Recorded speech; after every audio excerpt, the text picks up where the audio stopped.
Estamos bien, bendecidos. Esa victoria no es por nosotros, sino por Él, porque Él es el que vino a darnos esa victoria. ¿Estamos claros, verdad? Dice que vamos a leer un Hebreos 8, el mediador de un nuevo pacto. Sabemos que el mediador de un nuevo pacto se llama Jesucristo. Se llama Jesucristo. Entonces debemos de saber que ese pacto fue por la salvación suya y mía. Y quiero que entendamos algo. No es que en el Viejo Testamento eso fue un error. No, en ningún momento. Error no ha habido. La situación es que en el Viejo Testamento nadie más que Jesucristo pudo cumplir la ley. Y todos fallaron. ¿Por qué? Porque como todos en su momento llegaron a ser sacerdotes, pero perecían. ¿Qué significa que perecían? Que morían. Entonces debía llegar un sacerdote que fuera inmutable o eterno o perpetuo. ¿Qué significa? Algo que no pasa, algo que no cambia, algo que siempre va a estar. Alguien que el sí es sí y el no es no. Y eso es lo que debemos de entender y saber. Ahí está. ¿Lo tenemos? Y ahora viene el punto principal de lo que venimos diciendo, es que tenemos tal sumo sacerdote, el cual se sentó, dice, a la diestra del trono de la majestad en los cielos. ¿Quién? Ese es el Señor Jesucristo que estaba. ¿A dónde miró, por ejemplo,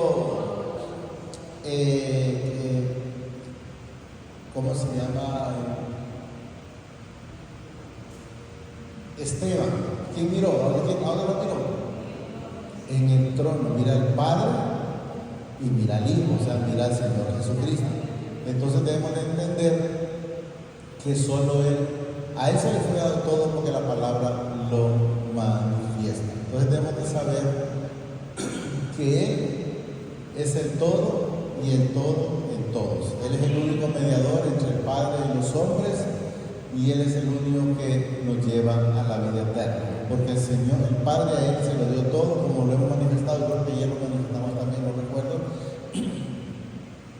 que los que se van directo al Padre, el Señor les llama ladrones y salteadores. Entonces debemos de saber, si usted me pregunta, hermano, entonces usted siempre se ha ido a Jesús. No, yo igual era un salteador en aquel entonces, hasta que el Señor me hace ver a través de la Escritura que no hay otro mediador entre el Señor, entre el Padre y los hombres, que es el Señor Jesucristo. Entonces ahí es donde debemos de saber, como mencionaba el Señor a través de la hermana, donde sincerarnos nosotros y darnos cuenta y decirle al Señor. Entonces, ¿qué creen que hice yo? Le dije yo, Señor, entonces perdóneme y enséñeme a amar a Jesús. ¿Por qué creen que le decía enséñeme a amar a Jesús? Porque no me dirigía a Él, siempre, o sea, yo me iba al Padre por la ignorancia que había en mí, hasta que Él me hizo ver que el único mediador entre el Padre y los hombres es Jesucristo. Entonces empecé a pedirle al Señor que me llenara de Jesús, porque no había nada de Jesús en ese entonces en mi vida. Ministro, dice, del santuario y de aquel verdadero tabernáculo que levantó el Señor. Y no. Entonces debemos de saber que nosotros no debemos de irnos al hombre, sino al Señor Jesucristo. Nosotros tenemos que enseñar la palabra llevando a las personas a Jesús. No decirle, mira, tú tienes que hacer esto en la parte humana. Yo le digo, bueno, si lo quieres hacer, hágalo, pero va a estar siempre, como dice la palabra, en saco roto. Echándole y frutos no van a haber, porque de la única manera que nosotros damos fruto es, como dice Juan 15:4. ¿Quién lo ponemos? Entonces, esta es la única manera. ¿Y qué nos enseña esa palabra? Y vamos a ver lo que nos dice aquí.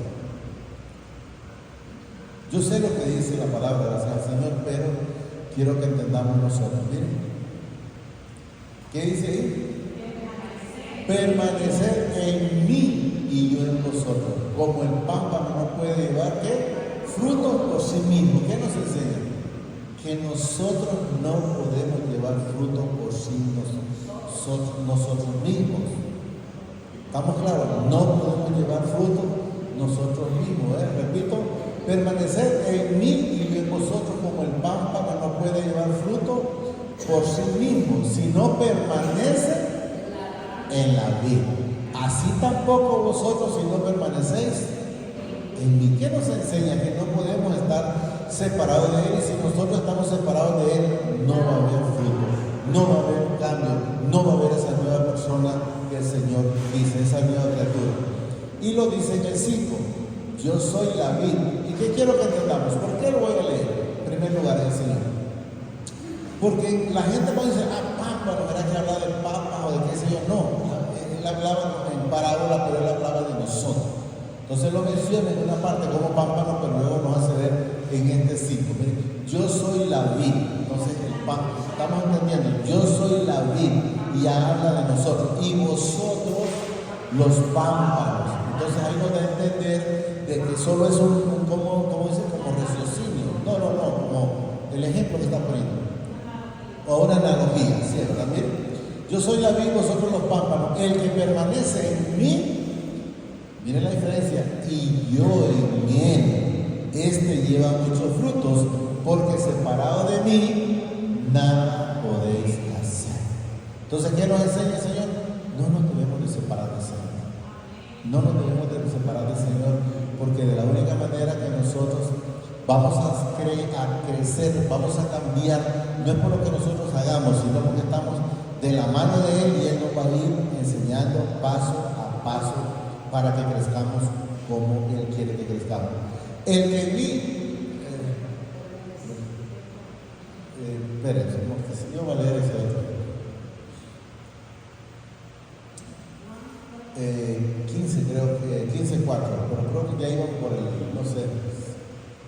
El que en mí no permanece será echado fuera como el pámpano, y se secará y lo recogen y lo echan en el fuego y agua. Si permanecéis en mí y mis palabras permanecen en vosotros, o sea, atesorando, siendo hacedor de esto, o si no somos hacedores, pues no vamos a crecer. Miren, si permanecéis en mí y mis palabras permanecen en vosotros, pedid todo lo que queréis y os será hecho. Entonces debemos de saber, por lo que estamos, que solo pegados a Él nosotros vamos a cambiar. Solo pegados a Él nosotros vamos a ser diferentes. De lo contrario seguiríamos siendo los mismos hipócritas, los mismos mentirosos, los mismos ladrones, los mismos chismosos, los mismos engreídos, los mismos prepotentes, los mismos creídos. Y vaya poniéndole cuántas cosas hay o había en nosotros. Porque Él es el único que nos va cada día, miren, limpiando o transformando. Porque todos somos porque todo sumo sacerdote está constituido para presentar ofrenda y sacrificio, por lo cual es necesario que también éste tenga algo que ofrecer. Entonces quiero que entendamos que en la parte humana nosotros no tenemos nada que ofrecer. No le puedo ofrecer el tiempo porque es de Él. No le puedo ofrecer esta vida porque es de Él. No le puedo ofrecer estas manos porque son de Él. Entonces quiero que entendamos que todo en este mundo, que todo en esta tierra es de Él. Alguien dijo, pero no en la Biblia, quiero que entendamos, que dijeron, bueno, vamos a hacer igual que el Señor. Ajá, bueno, ¿qué vamos a hacer? Vamos a hacer el hombre. Ah, está bien. Dice que le dije al Señor, está bien. Entonces empezó alguien y dice, bueno, agarrar la tierra. No, pero espérate que el Señor la dice. Y luego que vamos a agarrar el aire, no, pero espérate que eso es mío. O sea, siempre nosotros dependemos del Señor. El hombre, por mucho que pueda hacer, puede ir haciendo mutaciones, pero siempre va a ser de lo del Señor. Yo les digo mucho que a veces muchas personas miran por ahí los carros que son rapidísimos hoy. Pero yo les digo, yo no admiro que haga alguien rápido un carro. porque no lo hizo de lo que él inició, lo hizo de lo que otro había hecho, y en base a lo que el otro hizo, ha ido él modificando, pero no fueron ellos los inventores. Entonces, ellos se podrán dar datos, pero en realidad los que dieron el primer paso de todo eso, ese sí yo lo digo. Y ahí los demás, no les digo hermano. Es como el que hizo el foco, aquel hay que alquilarlo, y estos otros no lo van haciendo otras cosas, pero el que lo inició, que creía que estaba loco, creo que porque no está preso. Repito, porque todos somos sacerdotes están constituidos, dice, para presentar ofrendas y sacrificios por los cuales es necesario que también éste tenga algo que ofrecer. ¿Qué hizo Jesús? ¿Qué hizo el Padre? Mandar a su Hijo para ofrecerse a sí mismo. Y eso es lo que debemos de ir entendiendo. Así que si estuviese sobre la tierra, ni siquiera sería sacerdote, habiendo aún, dice, sacerdotes que presentan las ofrendas según la ley y no según el Padre. Quiero que te damos en primer lugar, porque la única ofrenda agradable para el Padre se llama Jesucristo, y no hay otro. Lo cual, dice, sirve a los que es figura y sombra de las cosas celestiales, habla de Jesús, como se le advirtió Dios a Moisés cuando iba a elegir el tabernáculo, y diciéndole: mirad, haz todas las cosas conforme al modelo que se te ha mostrado en el monte. Un modelo que te se ha mostrado en el monte. Yo en el Señor he leído todo lo que se le mostró a Moisés, y yo no sé cómo hizo el Señor para que le pegara todo. Solo el Señor puede decir, porque es bastante. Pero ahora tanto mejor, dice, ministerio es el suyo, cuanto es mediador de un mejor, dice, pacto establecido sobre mejores promesas. Quiero que entendamos, el Señor no es que falló en el pacto. El Señor nunca falló en el pacto. No, quienes fallamos fueron los hombres, porque hicimos lo malo, porque fuimos desobedientes. Pero ahí dice, no lo quiero cambiar, cuanto es mediador, dice, de un mejor pacto establecido sobre mejores promesas. O sea, la promesa, por ejemplo, de la bendición está en Génesis 12:3, que se le hizo a Abraham. Esa desde cuando estaba la ley fue dada y no ha cambiado, donde dice que todas las familias de la tierra serán benditas en él, en Abraham. Entonces quiero que entendamos que esto es igual, pero lógicamente quiero que sepamos que quienes nos fallaron en su momento fuimos nosotros. Como yo he dicho, hermano, usted que vuelve un platillo, no, yo me eché la bandeja entera. Eso es lo que quiero que entendamos. Pero ahora, ¿dónde estamos? Cuanto es mediador de, dice, un mejor pacto establecido sobre mejores promesas. Porque si aquel primero, dice, hubiera sido sin, oiga bien, sin defecto, pero vemos que los defectos los teníamos nosotros, porque quiero que sepamos una cosa, que el único que vino y cumplió toda esa ley se llama Jesucristo. Porque no pecó en ningún momento ni nada, pero nosotros sí, repito. Porque si aquel primero hubiera sido sin defecto, ciertamente no se hubiera procurado lugar para el segundo. Quiero que sepamos que el Señor, Él no vino a improvisar nada, ya todo lo tenía desde la eternidad. Mira, ahorita lo vamos a dejar a esto, a ver qué hace, y si no, pues al final siempre tú vas a ir a cumplir lo que Él vino, a rescatarnos. Porque Él vino a eso, Él vino a rescatar lo que se había perdido, porque nosotros éramos los que nos habíamos perdido o extraviado. La palabra siempre ha sido firme, siempre ha sido fiel. El problema de las personas no es la palabra, el problema de las personas es la falta de aplicación de la palabra en su vida. Y eso es lo que debemos de entender. Hablamos antes de tiempo con la hermana Mirna, que nosotros tenemos que aprender a hablar para poder saber y poder recibir. Hay gente que dice, bueno, yo voy a ir a ver el trabajo a ver si me lo dan de antemano, a ver si me lo dan. Y de antemano dice, yo creo que me lo Entonces, ya de antemano aprendamos a ser diferentes. Porque si aquel primero dice hubiera sido sin defecto, ciertamente no se hubiera procurado lugar para el segundo.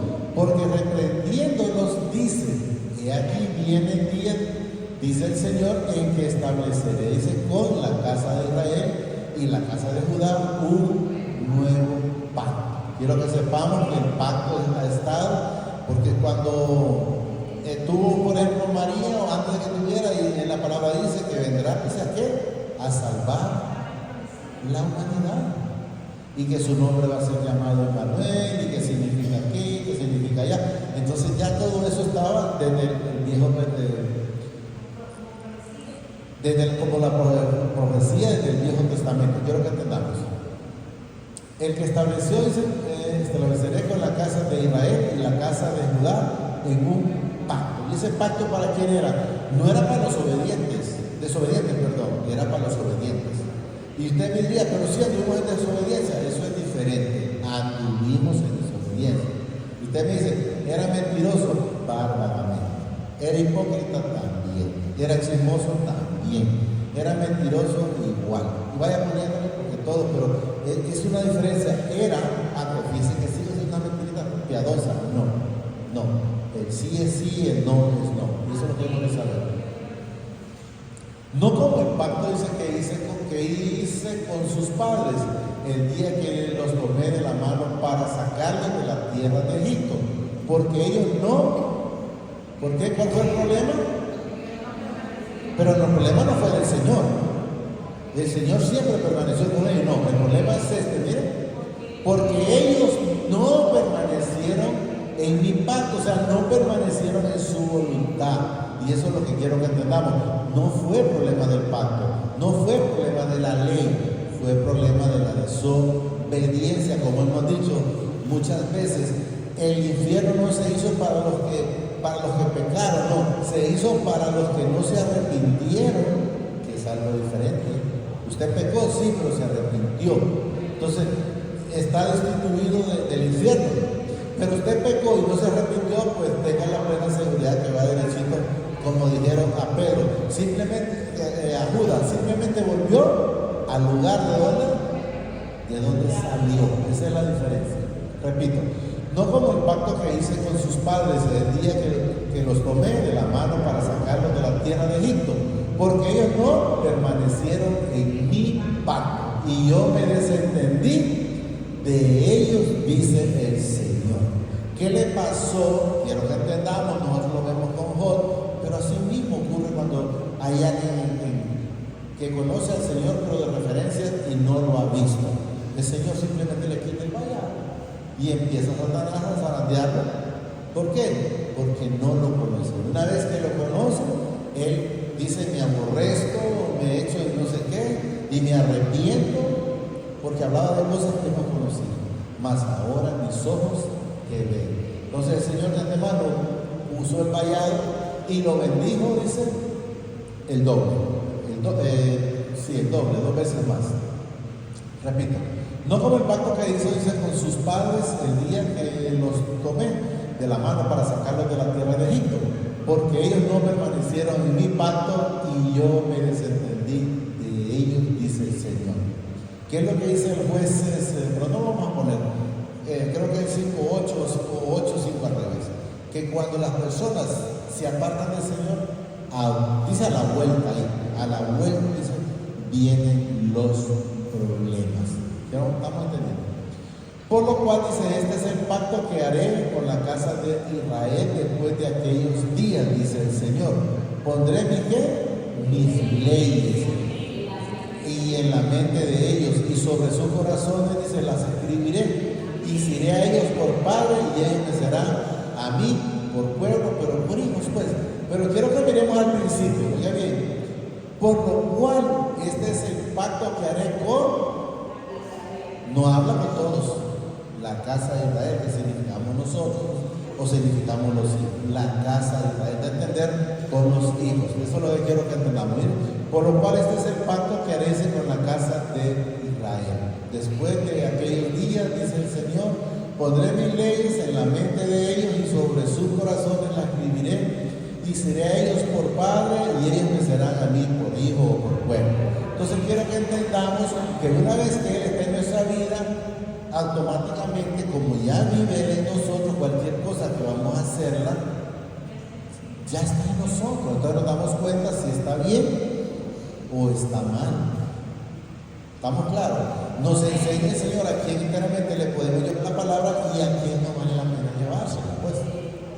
Y ella dice, no, que no tiene, la gente empieza y dice, no tiene amor, no, es que con el que no quiere, así le llore, usted no quiere. Aunque le mire hacer todo lo que usted haga, Él no quiere. ¿Y cuántas cosas miró Judas con Jesús? Y no quiso, nunca quiso absolutamente nada. 11. Y ninguno enseñará, dice, miren, a su prójimo, ni ninguno a su hermano, diciendo, dice, conocer al Señor, porque todos me conocerán, desde el menor hasta el mayor de ellos. Entonces todo el mundo lo conoce, y si ya todo el mundo lo conoce, ya no debemos más que estar viviendo en esa plenitud con Él, porque ya lo conocemos. Ah, no, hombre, ¿qué? ¿Sería que le faltó al que no vino? Que no vino, eso es un problema. Pero la palabra salió. Si no la recibió, y ya sabe el camino, ¿cuál es? La palabra, en primer lugar, para ir a dónde? Al Padre, ¿a través de quién? Del Señor Jesucristo. Yo soy el camino, la verdad y la vida, dice Jesús. Entonces, y nadie va al Padre si no es por mí. Porque seréis propicio a sus injusticias y nunca más me acordaré de sus pecados y de sus iniquidades. ¿Qué nos enseña donde dice en este 10? Es que el Señor es una vez que nosotros vamos con un corazón contrito y ya entonces Él mora en nuestra vida, porque ahí ya Él ya ha perdonado los pecados. Porque ahí dice, miren, porque seré propicio a sus injusticias y nunca más me acordaré de sus pecados y de sus iniquidades. Miren, la palabra nos dice muy claro, nuevas son las misericordias cada cuánto, todos los días. Si usted hizo algo ayer, no se acuerde hoy, porque el Señor ya lo perdonó. Si usted no quiere sentirse perdonado, esa es otra cosa, pero el Señor ya lo perdonó, y eso es lo que nos dice la palabra. Porque seré propicio, dice, a su justicia y nunca más me acordaré de sus pecados. No dice, bueno, le voy a perdonar por todos, no, de sus pecados y de sus iniquidades. Al decir nuevo pacto, y se ha dado por viejo al primero. Y lo que se da por viejo, dice, y se envejece, está próximo a desaparecer. Eso ya desapareció de alguna manera, porque ya Jesús vino a nuestra vida hasta ayer, ¿verdad? Ya Jesús está en nuestra vida, entonces nosotros debemos de ser nuevas personas. El cristiano es una nueva criatura. He aquí todas las cosas viejas pasaron. He aquí todas son hechas nuevas. Entonces, si todas las cosas son nuevas en nuestra vida, y si antes era chismoso, ¿por qué puedo seguir la chismografía? Y si antes mentía, ¿por qué puedo estar mintiendo? Si antes era envidioso, entonces ¿por qué puedo estar? Significa que no hay, si siguen eso, significa que no hay un hombre nuevo o mujer nueva. Sigue siendo una persona que no falta de Jesús en su vida. ¿Por qué el temor? Por la falta del Señor en la vida. Cuando en nosotros se va el temor es porque el Señor nos va llenando con ese amor, con esa certeza, con esa sabiduría, nos va dando entendimiento. Cualquier situación que Él permita, solo tenemos que aprender a decirle gracias, Señor. Gracias porque lo pone, gracias porque quita, gracias, Señor, por esto, gracias por todo. El simple hecho de amanecer es para estar agradecido, porque hay quienes no amanecen y de repente no tuvieron la oportunidad de arrepentirse. Entonces debemos de estar siempre, solo digamos, le decimos, Padre, te damos gracias por esta bendita palabra que nos has dado esta preciosa noche. Te pido, Padre, a través del Señor Jesucristo, su Hijo amado, que permita que la podamos recibir, que la podamos atesorar, pero sobre todo permita que seamos hacedores de esta palabra. Sí, Padre del cielo y la tierra, gracias. Gracias, Padre, porque a ti te plació darle todo a tu Hijo amado, el Señor Jesucristo. Y a través del Señor Jesucristo nosotros somos coherederos. Agradecidos contigo, Padre. Agradecido contigo, Señor Jesús, a través de tu Santo Espíritu, que cada día nos guía y nos guía a la verdad. Gracias, Padre. Gracias, Señor Jesucristo, y gracias, Espíritu Santo. Señor, los bendice hoy, mañana y siempre hasta la eternidad. Más de lo que somos bendecidos, espiritual.